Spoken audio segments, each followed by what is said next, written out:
परंतु माली ने उत्तर दिया, मालिक, इस वर्ष भी इसे रहने दीजिए, मैं इसके चारों ओर खोदकर खाद दूंगा। यदि यह अगले वर्ष फल दे तो अच्छा, नहीं तो इसे काट डालिएगा।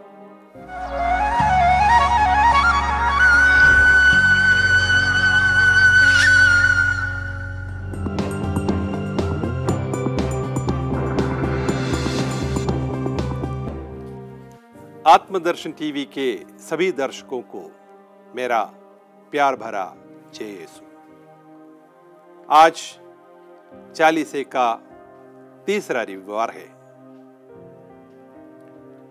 आज का सुसमाचार पाठ संत लूकस रचित सुसमाचार से लिया गया है, अध्याय 13 पद संख्याएं 1 से 9।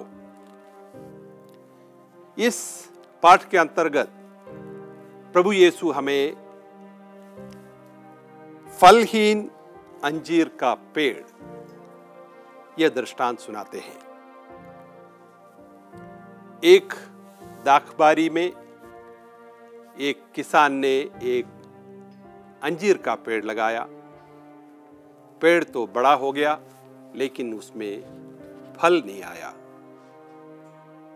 2-3 साल चक्कर काटने के बाद भी मालिक को फल नहीं मिला, इसलिए वह अपने बगीचे के माली से कहता है कि इसे काट डालो, इसको अभी भूमि में रहने का कोई हक नहीं है।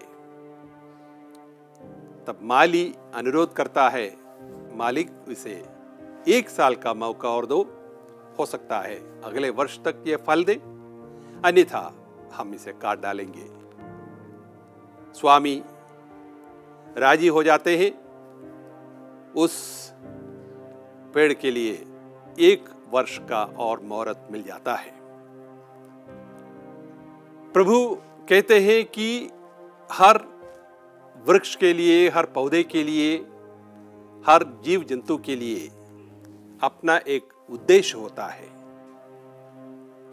एक अपेक्षा की जाती है हर एक से।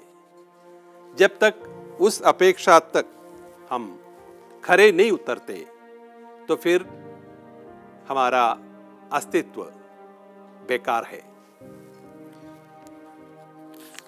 इसी सुसमाचार के संत लूकस रचित सुसमाचार के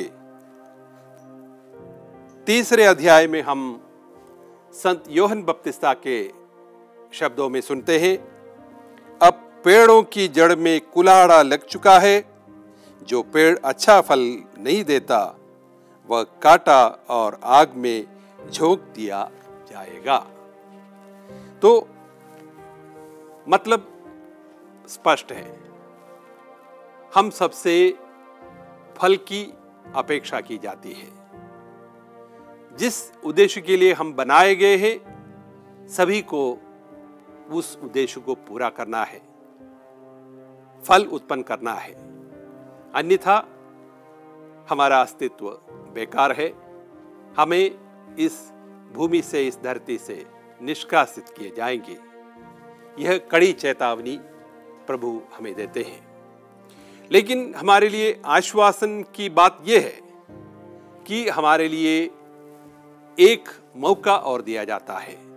जिस प्रकार उस अंजीर के पेड़ को 1 वर्ष का मोहलत और दिया गया, इसी प्रकार हमें भी सुधरने का, सही रास्ते में आने का, फल उत्पन्न करने का एक मौका और दिया जाता है। परीक्षा में अनुत्तीर्ण होने वाले बच्चों को पूरक परीक्षा का एक मौका मिलता है, ताकि वे पुनः सुधर सके और परीक्षा में उत्तीर्ण हो सके। लगभग उसी प्रकार हमारे लिए भी एक और अवसर दिया गया है।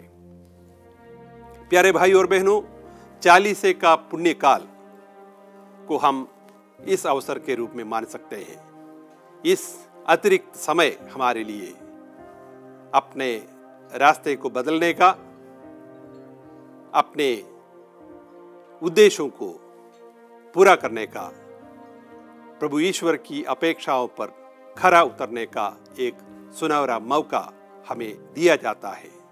हम इसका इस पुण्यकाल में इसका पूरा फायदा उठाए और फल उत्पन्न करने का पूरा प्रयत्न करें।